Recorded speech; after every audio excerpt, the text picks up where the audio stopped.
केम छो विद्यार्थी मित्रों, आज आपणे बोर्ड परीक्षा माटे उपयोगी सेक्शन डी जियोग्राफी अंदर डी विभागનું संपूर्ण सोल्यूशन करवानुं छे। जे अगत्यना प्रश्नों छे, बोर्डनी परीक्षानी अंदर वारंवार पूछायेला प्रश्नों छे अने पूछाવાની शक्यता धरावता प्रश्नों छे, एनुं सरळ समजूती साथे तमने सोल्यूशन आपवानुं छे। એટલે એકવાર તમે વિડિયો જોઈ નાખશો તો પણ તમને આવડી જશે। તો પહેલો પ્રશ્ન આપણે લીધો છે સંભવવાદ વિચારધારા સમજાવો। તો કે સંભવવાદ શબ્દનો સર્વપ્રથમ ઉપયોગ કોણે કર્યો હતો? લુસિયન ફાવરે કર્યો હતો અને એના પ્રખર સમર્થક કોણ હતા? વિડાલ ડી લા બ્લાસ હતા। બીજું કે સંભવવાદ વિચારધારા છે એ પ્રકૃતિની સરખામણીમાં માનવને વધારે મહત્વ આપે છે, એટલે કે પ્રકૃતિ કરતો માનવને વધારે મહત્વ આપે છે। તો સંભવવાદ વિચારધારા માનવીને કયા સ્વરૂપે જુએ છે? સક્રિય સ્વરૂપે જુએ છે, એટલે કે સંભાવનાનો સ્વામી ગણવામાં આવે છે। માનવીને સંભાવનાનો શું ગણવામાં આવે છે? સ્વામી ગણવામાં આવે છે। અને પ્રકૃતિના તત્વોનો ઉપયોગ કેટલી માત્રામાં કરવો અને એનો નિર્ણય માનવી જ કરતો હોય છે, એટલે કે ક્યાંય કશી અનિવાર્યતા નથી, સર્વત્ર સંભાવનાઓ રહેલી છે। તો આ સંભવવાદ વિચારધારામાં આટલા પોઈન્ટ તમારા આવવા જ જોઈએ। એના પછી જે मानव भूगोळना 3 कार्यों जणाववाना छे। तो मानव भूगोळ छे ए पद्धतिसरना अभिगमनी विशेष शाखा छे। मानव अने प्रकृति वच्चेना जे सतत परिवर्तनशील संबंधों छे एनी लाक्षणिकताओना कारणे जे सांस्कृतिक कल्चर जन्म्युं छे एना आधारे जोवा जईए तो मानव भूगोळ परस्पर संकळायेला 3 कार्य करे छे। एक मानव निर्मित घटनाओनुं स्थिति संबंधी विश्लेषण, बीजुं छे पारिस्थितिक विश्लेषण अने त्रीजुं छे प्रादेशिक समन्वय। हवे मानव निर्मित घटनाओनुं स्थिति संबंधी विश्लेषणमां शुं थाय छे के तो मानवी पोतानी चोक्कस विशिष्टताओ जे छे, कलाओ छे, कौशल्य छे एना अर्थमां आनो अभ्यास थाय छे। अने पारिस्थितिक विश्लेषणनी अंदर कोई एक भौगोलिक परिस्थिति के प्रदेशनी अंदर मानवी अने पर्यावरण साथेना संबंधो केवा छे एने प्राधान्यमां आपवामां आवे छे। ज्यारे प्रादेशिक समयनी अंदर स्थानिक अने आंतरराष्ट्रीय कक्षा आ बे अभिगमोने जोड़ी साथे देवामां आवे छे अने बंनेनो समन्वय करीने पछी आंतरिक अने बाह्य समज मेळववामां आवे छे, एने आपणे प्रादेशिक समन्वय कहीए छीए। तो आ 3 कार्यों याद राखजो। एना पछी छे निश्चयवाद विचारधारा अथवा तो नियतिवाद विचारधारा चर्चवानी छे। तो नियतिवाद विचारधारा जोवा जईए तो नियतिवाद विचारधारा छे ए मनुष्यनी बधी ज प्रवृत्तिओ अने क्रियाओ प्रकृति द्वारा नियंत्रित थाय छे एवुं कहे छे। एटले के नियतिवाद विचारधारा मानवीने निष्क्रिय परिबळ गणे छे, एटले के मानव करता प्राकृतिक पर्यावरणने सर्वोपरि गणे छे। एटले के मानवनी जीवनशैली छे, मानवीनी विकास यात्रा छे, एना उपर मानव समुदाय, राष्ट्रनो इतिहास, मानव संस्कृति बधुं जोवा जईए तो एना उपर क्यांक ने क्यांक पर्यावरणनी असर जोवा मळे छे। अने आना आधारे जोवा जईए एटले के नियतिवाद विचारधारा मानव उपर प्राकृतिक स्थितिनो प्रभाव छे एवुं समजावे छे। अने 20મી सदीना पूर्वार्ध सुधी आ नियतिवाद विचारधारा विकसती रही हती अने एना प्रखर समर्थकोनी अंदर Aristotle, strobo, can't, volt, Ritter आ बधा विद्वानो हता। अने पाछळथी कुमारी एलन सेम्पल अने हंटिंग्टने नियतिवाद विचारधाराने अनुमोदन एटले के समर्थन आप्युं हतुं। तो आ पण पूछाय छे नियतिवादना प्रखर समर्थक कोण हता? तो कुमारी एलन सेम्पल। तो आमांथी टूंका प्रश्नो पण निकळता होय छे। एना पछी छे मानव भूगोळना अभिगमोनी तुलना करो। तो के मानव भूगोळ अभ्यासना अभिगमो मानव अने प्रकृति वच्चेना संबंधोनुं विश्लेषण करे छे। निश्चयवाद विचारधारा मुजब मनुष्यनी बधी ज प्रवृत्तिओ प्राकृतिक पर्यावरण द्वारा नियंत्रित थाय छे, ज्यारे संभववाद विचारधारा ए प्राकृतिक पर्यावरणने बदले मानवने वधु महत्व आपे छे। आ मानवी पोते ज संभावनानो स्वामी छे अने मानवी पोतानी सर्जन शक्तिना कारणे भौतिक पर्यावरणमां बदलाव लावी शके छे। ऐतिहासिक अभिगम ए बाबतनी स्पष्टता करे छे के भौतिक पर्यावरणनी समतुला जळवाशे तो ज मानव कल्याण अने प्रगति थई शकशे। प्राकृतिक नियमोनुं पालन अनिवार्य छे। सांस्कृतिक तत्वों અને પ્રાકૃતિક તત્વો વચ્ચેના સંબંધો નિરંતર પરિવર્તનશીલ રહ્યા છે।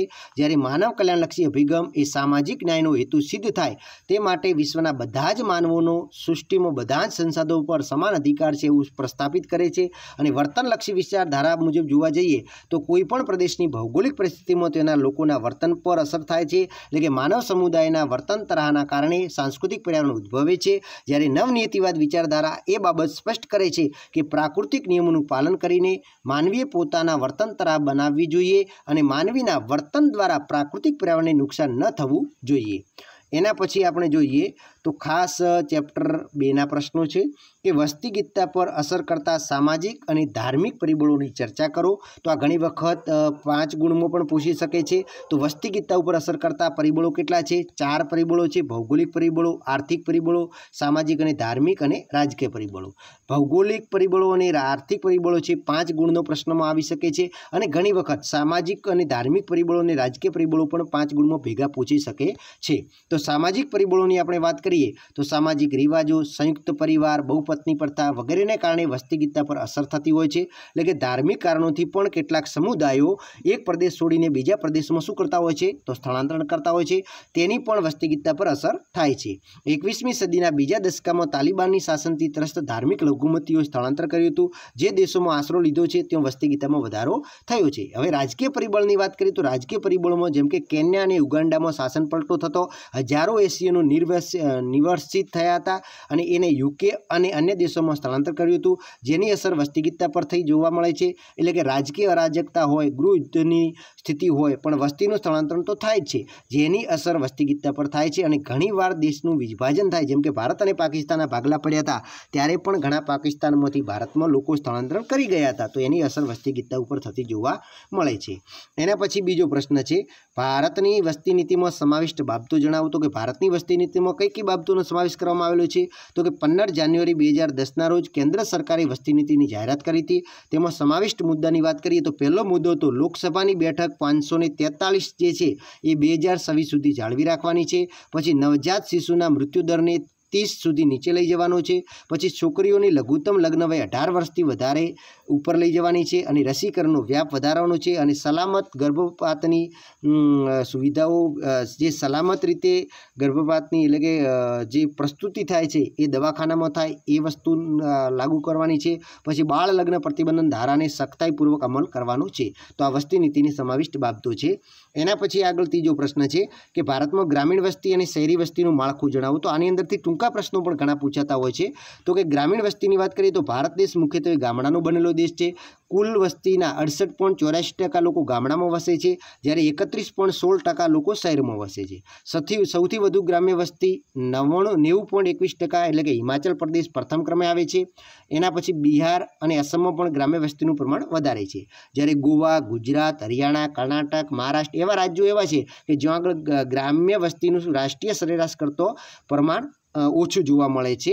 અને શહેરી વસ્તીની વાત કરીએ એટલે કે રાષ્ટ્રીય સરેરાશ વસ્તીનું પ્રમાણ કેટલું છે તો કે 72.21% છે, બરાબર। હવે શહેરી વસ્તીની વાત કરીએ તો છેલ્લી સદી દરમિયાન શહેરીકરણનો દર 11 ગણો વધ્યો છે। આ પણ પ્રશ્ન એક ટૂંકો પૂછેલો છે કે છેલ્લી સદી દરમિયાન શહેરીકરણનો દર કેટલા ગણો વધ્યો છે તો 11 ગણો વધ્યો છે।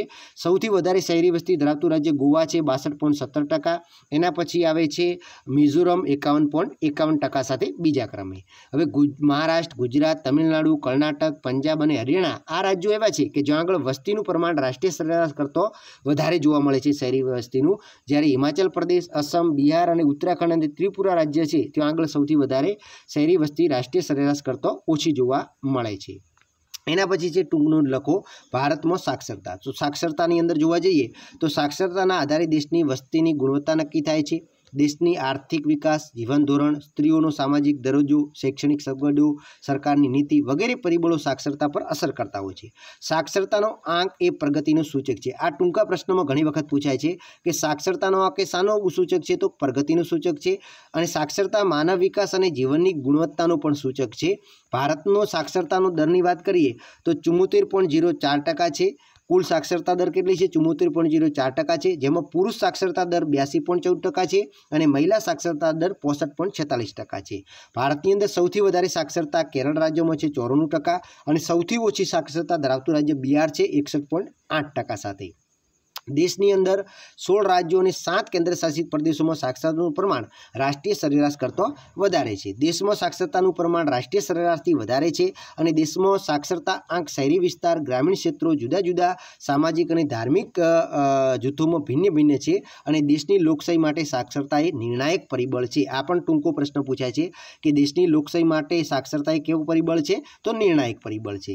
હવે એના પછીનો પ્રશ્ન જોઈએ તો કે વ્યાપારિક પશુપાલન ટૂંકનું લખો। વ્યાપારિક પશુપાલન વિશે ટૂંકનું લખવાની છે તો કે પશુઓ દ્વારા પ્રાપ્ત થતી પેદાશો વ્યાપારિક દૃષ્ટિકોણથી વધુ પ્રમાણમાં મળે તે પ્રમાણે થતા પશુપાલનને વ્યાપારિક પશુપાલન કહેવાય છે।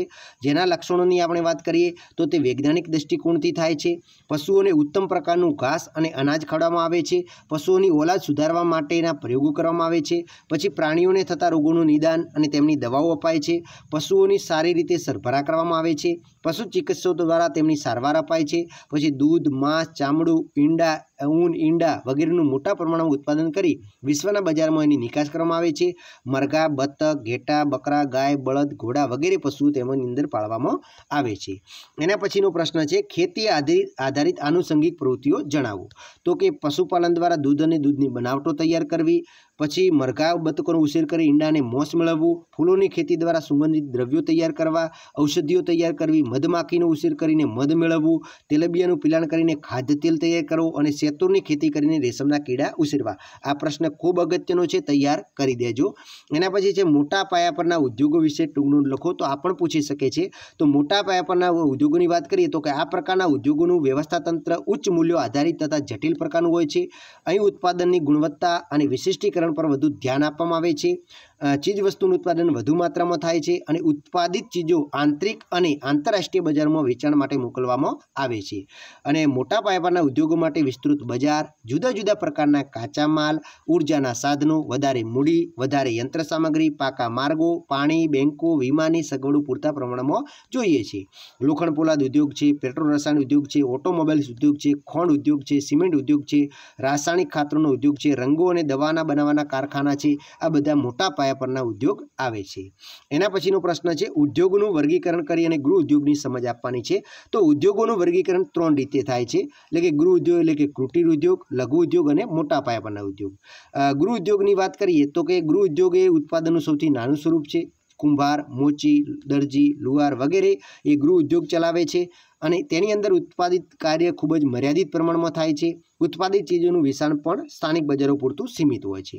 સામાન્ય સાધનોના ઉપયોગ દ્વારા પોતાના ઘરમાં જ કારીગર વસ્તુનું નિર્માણ કરે છે, જેમ કે કપડાં, ચટાઈઓ, વાસણો, નાની મૂર્તિઓ, માટીના વાસણો, બૂટ, ચંપલ, સોના અને તાંબાના ઘરેણાં, વોશમાંથી બનાવેલી ચીજો વગેરે ગૃહ ઉદ્યોગમાં, કુટીર ઉદ્યોગમાં ઉત્પાદન થાય છે. એના પછીનું આપણે જોઈએ તો કે ઉચ્ચ સ્તરીય સેવાઓ જણાવો. તો કે ઉચ્ચ કક્ષાના નિર્ણાયકો, આર્થિક અને રાજકીય કે નીતિ વિષયક સલાહકારો, પોતાના ક્ષેત્રમાં સફળ નિષ્ણાતો, ઉચ્ચ પ્રકારની સિદ્ધિ આપનારા સંશોધન કાર્ય સાથે જોડાયેલા સંશોધકો ઉચ્ચ સ્તરીય સેવાઓ એટલે કે પંચમ પ્રવૃત્તિ પૂરી પાડે છે. તેઓ ખૂબ જ ઊંચું વેતન પ્રાપ્ત કરે છે, ઉન્નત અર્થવ્યવસ્થાઓ સ્થાપવામાં તેમની ભૂમિકા ભજવે છે અને તેઓને પંચમ પ્રવૃત્તિમાં સમાવેશ કરવામાં આવે છે. વર્તમાન સાથે જોડાયેલા નવા વિચારો આપવાની કે વિચારધારાઓ આપવી, તેનું પુનઃગઠન કરવું, એની વ્યાખ્યા કરવી, આંકડાની વ્યાખ્યા કરવી, નવા પ્રયોગો કરવા, નવીનતમ પ્રૌદ્યોગિકી કરવું, અતિ આધુનિક અને ફળદાયી સંશોધન કાર્ય કરવા, નૂતન દ્રષ્ટિકોણથી કોઈપણ પ્રક્રિયાનું મૂલ્યાંકન કરવું. આ વિશેષ પ્રકારની ઉચ્ચ સ્તરીય સેવાઓ છે જે આપણે પંચમ પ્રવૃત્તિ સાથે જોડાયેલી છે. અતિ સૂક્ષ્મ માનસિક શક્તિ, કલ્પનાતીત કૌશલ્ય શક્તિ આ પ્રકારની સેવાઓ માટે જરૂરી બને છે અને સૂચના પ્રૌદ્યોગિકી, માનવ સંસાધન, ગ્રાહક સહાયતા, કોલ સેન્ટર સેવાઓ, વધુ ઉત્પાદક અને ઝડપી અને સરળ બનાવવાની પ્રક્રિયા ઉચ્ચ સ્તરીય સેવાઓ માટે પાયાની બાબત ગણવામાં આવે છે અને આ સેવાથી નવા પ્રકારના ઉદ્યોગો સ્થપાઈ રહ્યા છે, સામાજિક સંગઠનોની તરફ બદલાઈ રહી છે અને જુદા જુદા આર્થિક ક્ષેત્રોમાં નવા સંશોધનો થઈ રહ્યા છે. એના પછીનો પ્રશ્ન છે વિજ્ઞાન અને ટેકનોલોજીના પાર્ક કોને કહેવામાં આવે છે અને તે કયા શહેરની અંદર આવેલા છે. તો વિજ્ઞાન અને ટેકનોલોજી પર આધારિત ઔદ્યોગિક સંકુલોનું વિજ્ઞાન અને તકનિક પાર્ક કહેવામાં આવે છે, એટલે કે સિલિકોન વેલી પણ કહેવામાં આવે છે. ભારતની અંદર જોઈએ તો બેંગ્લોર, ગાંધીનગર, હૈદરાબાદ અને પુણે ખાતે આવા સિલિકોન વેલી કાર્યરત છે, જ્યારે યુએસની અંદર બોસ્ટન અને કેલિફોર્નિયાની અંદર સિલિકોન વેલીના ઔદ્યોગિક સંકુલો કાર્યરત છે. હવે ત્રીજો પ્રશ્ન જોઈએ આંતરરાષ્ટ્રીય આર્થિક વ્યવસ્થાની સેવાઓ સમજાવો. તો કે આંતરરાષ્ટ્રીય આર્થિક વ્યવસ્થાની સેવાની વાત કરીએ તો કે વિકાસશીલ દેશોમાં પણ ઉત્પાદન ક્ષેત્રોની તુલનામાં સેવા ક્ષેત્રોનો ઝડપી વિકાસ થવા લાગ્યો છે. તેથી તે રાષ્ટ્રોમાં રાષ્ટ્રીય આવકમાં વધારો થવા પામ્યો છે. આ સેવા ક્ષેત્રોમાં રોજગારની ખૂબ જ વૃદ્ધિ થવા પામી છે અને એમાં સ્ત્રીઓ વધુ સંખ્યામાં જોડાવા લાગી છે. વિકસિત દેશોની આર્થિક વ્યવસ્થા વધુ વ્યાપક બની છે. અનેક દેશો વિદેશી ગ્રાહકોને સેવાનું વેચાણ કરીને વધુ કમાણી કરી રહ્યા છે. આંતરરાષ્ટ્રીય વેપારમાં આનો ફાળો લગભગ 20% જેટલો છે. London, New York, Tokyo, Paris, Osaka, Mumbai, Hong Kong વગેરે આંતરરાષ્ટ્રીય અર્થવ્યવસ્થાના મહત્વના સ્થાન છે. ઇન્ટરનેટ સેવાના કારણે બેન્કો પોતાની મૂડી ખૂબ જ ઓછા સમયમાં સ્થળાંતરણ કરી શકે છે, જેથી આંતરરાષ્ટ્રીય આર્થિક વ્યવહારો સરળ અને ઝડપી બન્યા છે. આર્થિક પ્રવૃત્તિઓ પહેલાં કરતાં વધુ વ્યાપક બની છે. બેન્કો, વીમા કંપનીઓ, શેરબજારો, સંરક્ષણ ક્ષેત્રે કામ કરતી કંપનીઓ વધુ માહિતી પ્રદાન આર્થિક પ્રવૃત્તિ કરવા લાગી છે, જેથી આંતરરાષ્ટ્રીય વ્યવસ્થાઓને વધુ વિકાસ થઈ રહ્યો છે. એના પછી છે સડક માર્ગોનું મહત્વ સમજાવવું. તો કે સડક માર્ગોનું મહત્વની વાત કરીએ તો કે સડક માર્ગો ઘર આંગણા સુધીની સેવા પૂરી પાડે છે. ટૂંકા અંતરની મુસાફરી માટે સૌથી સસ્તું માધ્યમ છે. તે રેલ માર્ગ હોય, હવાઈ માર્ગ હોય અને જળ માર્ગને પૂરક કે સહાયક માર્ગ છે। કૃષિ, પશુપાલન, ગ્રામીણ વિકાસમાં સડક માર્ગોનો ફાળો સર્વોપરી છે। ઉદ્યોગો માટે કાચા માલ અને તૈયાર માલનું પરિવહન સરળ બન્યું છે। કુદરતી આપતોના સમયે અંતરિયાળ ભાગોમાં રાહત સામગ્રી પહોંચાડવા માટે અને બચાવ કામગીરી માટે ખૂબ જ ઉપયોગી છે। એના પછી બીજો પ્રશ્ન છે, સુએઝ નહેર વિશે ટૂંક નોંધ લખો। તો કે ભૂમધ્ય સમુદ્રને રાતા સમુદ્રને જોડતી નહેર એ સુએઝ નહેર છે। સુએઝ નહેર બનાવવાનું શ્રેય ફ્રેન્ચ એન્જિનિયર ફર્ડિનાન્ડ દ લેસેફના ફાળે જાય છે। સુએઝ નહેરના કારણે પશ્ચિમ યુરોપ અને દક્ષિણ પૂર્વ એશિયાના દેશો વચ્ચેનું અંતર ઘટવા પામ્યું છે અને સુએઝ નહેર પર ઉત્તરમાં પોર્ટ સઈદ અને દક્ષિણમાં સુએઝ બંદર આવેલા છે અને સુએઝ નહેર બનાવવાની શરૂઆત 25 એપ્રિલ 1859માં કરવામાં આવી હતી અને એને પૂર્ણ 15 ઓગસ્ટ 1869માં એને પૂર્ણ કરવામાં આવી હતી। હવે જોઈએ હવાઈ માર્ગોનો વિકાસ જણાવો। તો કે હવાઈ માર્ગોના વિકાસની શરૂઆત 20મી સદીમાં થઈ હતી, પરંતુ તેના વાસ્તવિક વિકાસ બીજા વિશ્વયુદ્ધ પછી થયો હતો અને હવાઈ જહાજોની ડિઝાઇન અને કદમાં પરિવર્તન થતા રહ્યા છે। હવાઈ જહાજોની ગતિમાં નોંધપાત્ર પ્રગતિ થઈ છે। હવાઈ માર્ગોના વિકાસમાં મુખ્યત્વે આર્થિક અને ઔદ્યોગિક વિકસિત દેશોમાં વધુ થાય છે। USA, પશ્ચિમ યુરોપ અને દક્ષિણ પૂર્વ એશિયામાં હવાઈ માર્ગોનું પ્રમાણ વધારે છે। હવાઈ માર્ગો દ્વારા મુસાફરી ઝડપી અને આરામદાયક બને છે। દુર્ગમ પ્રદેશોમાં પહોંચવા માટે હવાઈ માર્ગ એકમાત્ર વિકલ્પ છે। હવાઈ માર્ગોના વિકાસના કારણે પોતાનું રક્ષણ દેશ કરી શકે છે। તે લશ્કરી ખૂબ જ સહાયક બને છે। લંડન, રોમ, પેરિસ, મોસ્કો, દુબઈ, નવી Delhi, Bangkok, Singapore, Tokyo, Chicago, New York વગેરે આધુનિક પ્રકારની સેવાઓ પૂરી પાડતા હવાઈ મથકો વિકાસ પામ્યા છે। એના પછી છે પાઇપલાઇનના લાભ જણાવો। તો કે સડક માર્ગ, જળમાર્ગ, હવાઈ માર્ગ, પાઇપલાઇન તથા રોપવે એ પરિવહનના ઉત્તમ માધ્યમો છે અને પાઇપલાઇનની આપણે વાત કરીએ તો પ્રવાહી પદાર્થ અને કુદરતી વાયુની હેરફેર માટે પાઇપલાઇન સૌથી વધારે સુવિધાજનક સાધન છે। પેટ્રોલિયમ અને તેની પેદાશો તથા કુદરતી વાયુને લાંબા અંતર સુધી લઈ જવા માટે પાઇપલાઇનનો ઉપયોગ કરવામાં આવે છે। પાઇપલાઇનની દ્વારા ઘટ પદાર્થોને સ્લરીના સ્વરૂપમાં ફેરવીને સહેલાઈથી ફેરવી શકાય છે અને પાઇપલાઇનની સુવિધાની વાત કરવામાં આવે તો કે ઉબડ ખાબડ ભૂમિ તથા પાણીની નીચે પણ પાઇપલાઇન નાખી શકાય છે। તેના સંચાલન તથા જાળવણી પાછળ ખૂબ જ ઓછો ખર્ચ આવે છે। ઉર્જા ક્ષમતા તેમજ પર્યાવરણની સાચવણીની દ્રષ્ટિએ પણ શ્રેષ્ઠ વ્યવસ્થા છે। એના પછીનો એક પ્રશ્ન છે, દક્ષિણ એટલાન્ટિક જળમાર્ગ વિશે ટૂંકમાં સમજાવો। તો કે દક્ષિણ એટલાન્ટિક જળમાર્ગની નોંધપાત્ર બાબતોની આપણે વાત કરીએ તો કે આ જળમાર્ગ પશ્ચિમ યુરોપ અને પશ્ચિમ આફ્રિકાના બ્રાઝિલ અને આર્જેન્ટિના અને ઉરુગ્વેના બંદરો સાથે જોડાયેલો છે। દક્ષિણ એટલાન્ટિક જળમાર્ગની વિશેષ મહત્ત્વ ધરાવતો નથી કારણ કે આ આફ્રિકા અને દક્ષિણ અમેરિકાના કિનારા પર આવેલા દેશો અલ્પ માત્રામાં જનસંખ્યા ધરાવે છે તેમજ આર્થિક દ્રષ્ટિએ વધુ વિકસેલા નથી। રિયો દ નીરા અને કેપટાઉન મધ્ય પૂર્વના માર્ગ પર વધુ વેપાર થતો નથી। બ્રાઝિલથી કોફી, કોકો, આર્જેન્ટિનાથી ઘઉં, મોસ, શણ વગેરે ઉત્તર અમેરિકા તથા યુરોપના ઔદ્યોગિક પ્રદેશોમાં નિકાસ થાય છે। આમ અર્ધનિર્મિત અને નવનિર્મિત જે વસ્તુઓ છે એની આયાત કરવામાં આવે છે। એના પછી છે પનામા નહેર વિશે ટૂંકમાં લખો। તો કે પનામા નહેરનું નિર્માણ ઉત્તર અમેરિકા અને દક્ષિણ અમેરિકાના મધ્યમાં આવેલા પનામા દેશમાં થયેલું છે।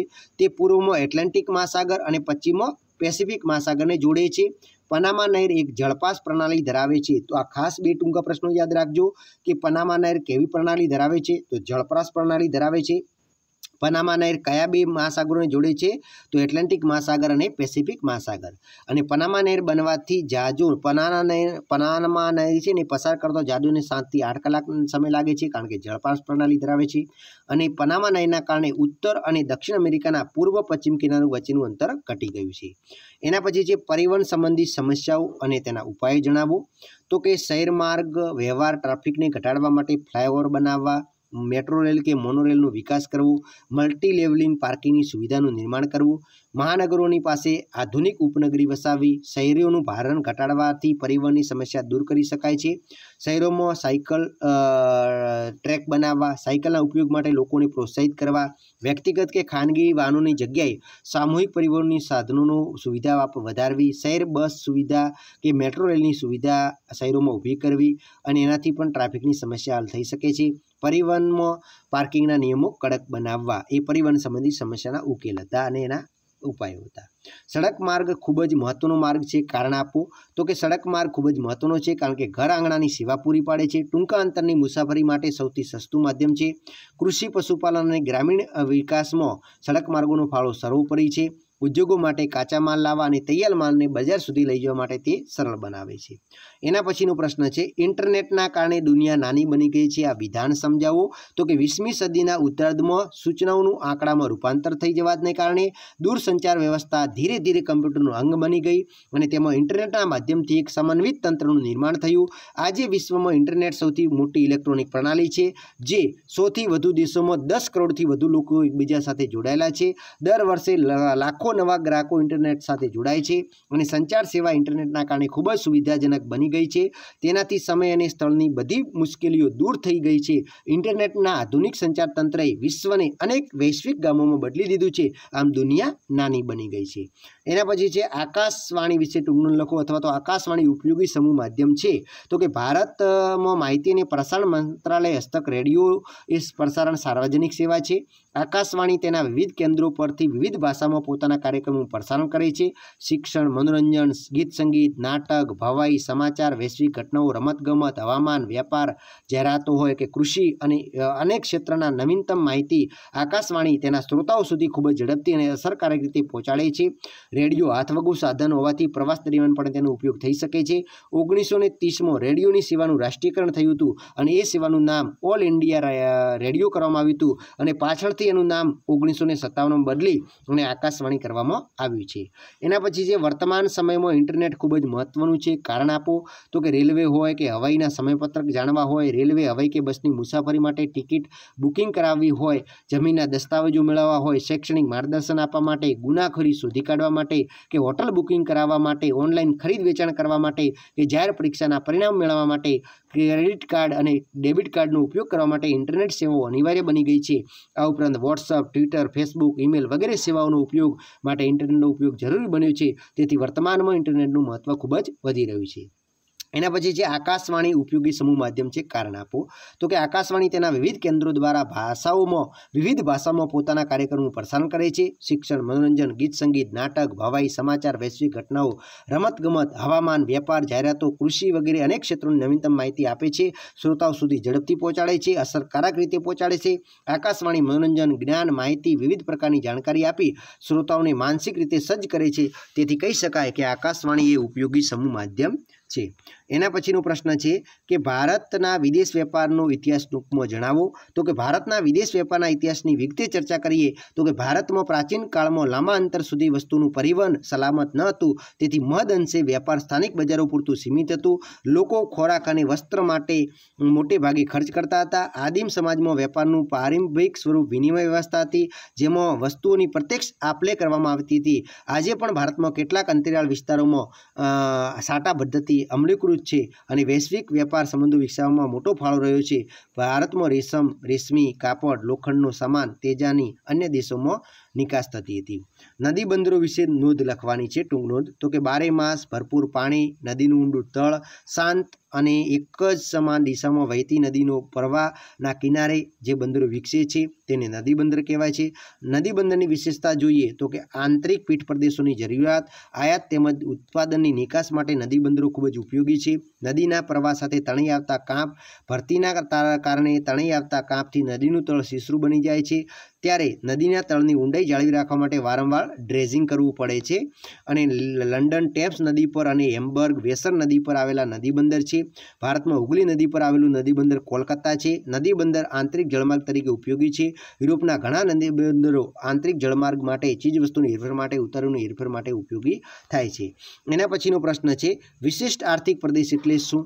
ફ્રી સ્પેશિયલ ઇકોનોમિક ઝોન એટલે શું? તો કે મુક્ત વેપાર પ્રદેશને હવે વિશિષ્ટ આર્થિક પ્રદેશ એટલે કે સ્પેશિયલ ઇકોનોમિક ઝોન તરીકે ઓળખવામાં આવે છે।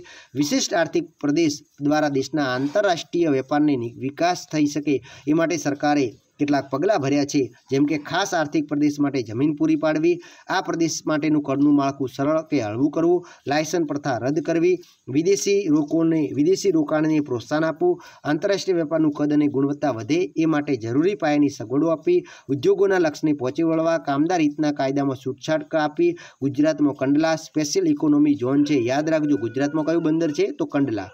આ પ્રકારના પ્રદેશોમાં ઔદ્યોગિક એકમો પર નિયંત્રણ લાદવામાં આવતા નથી. કંડલા બંદર છે એ નકશાપૂર્તિમાં પણ પૂછાય છે. તો ગુજરાતની અંદર આ ભાગમાં કચ્છમાં અહીંયા કંડલા આવેલું છે, એ પણ ખાસ યાદ રાખજો. હવે છે ફેરી બંદર એટલે શું?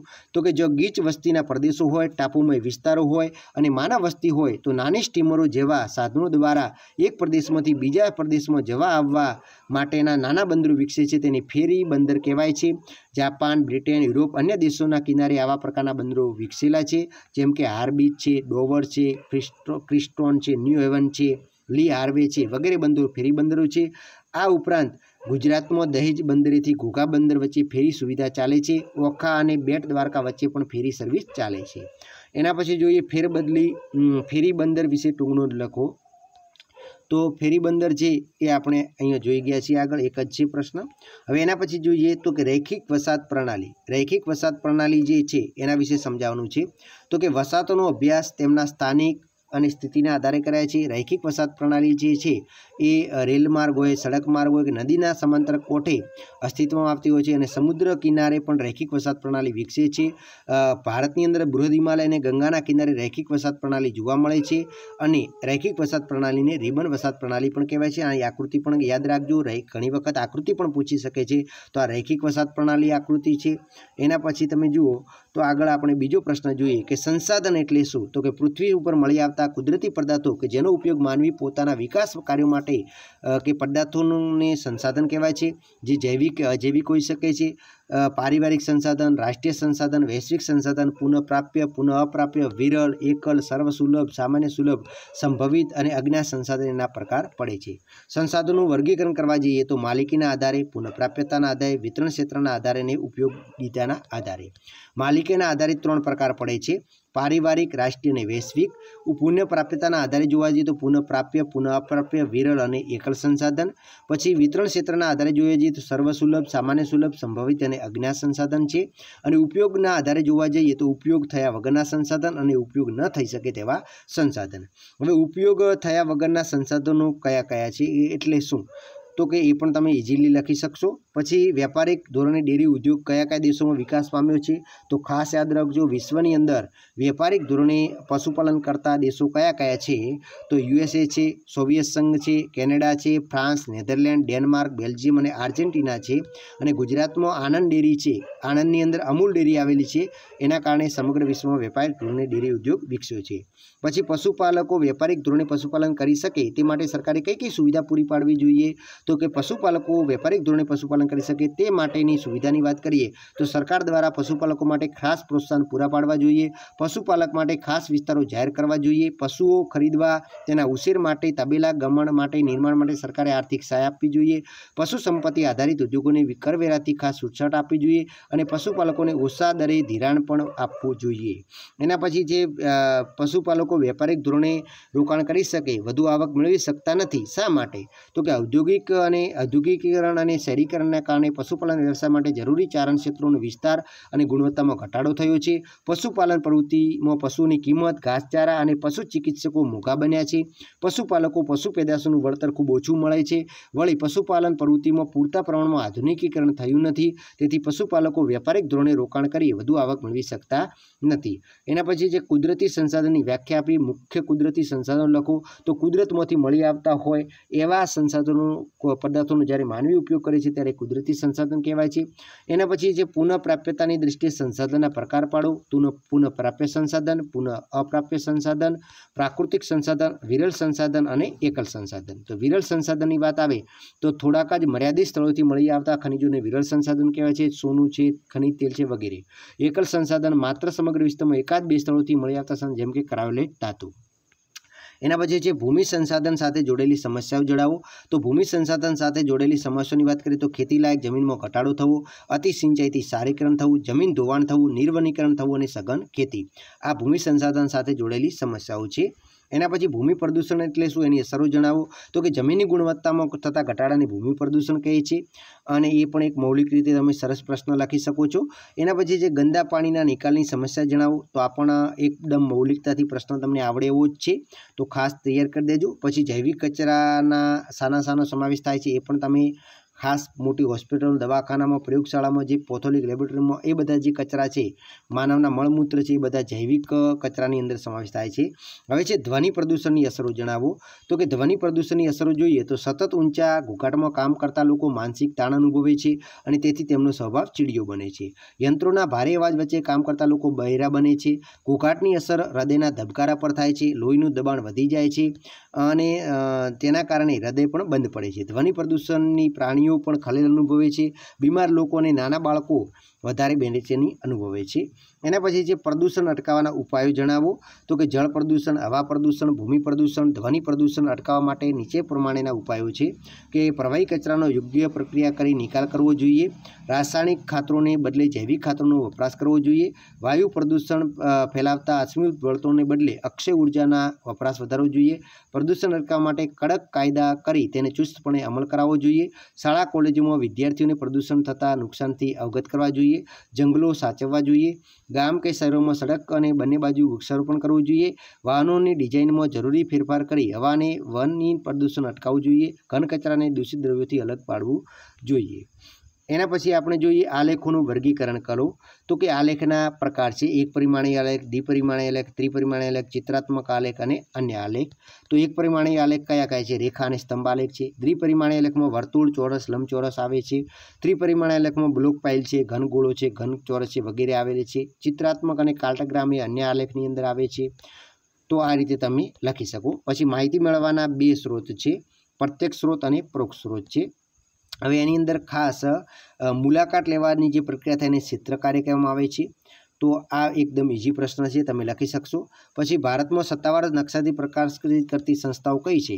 तो भारतनी अंदर धी सर्वे ऑफ इंडिया है जे देहरादून खाते आवेली छे उत्तराखंड में, अने कोलकाता में आवेली नाटमो संस्था है। नाटमोनुं पूरुं नाम याद राखजो, national atlas thematical mapping organisation, अने जे भारत सरकारना सरकार वती नक्शा प्रकाशित करवानुं काम करे छे।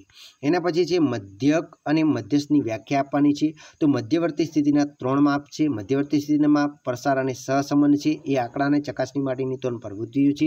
मध्यवर्ती स्थितिना 3 माप छे, मध्यक, मध्यस्थ अने बहुलक छे।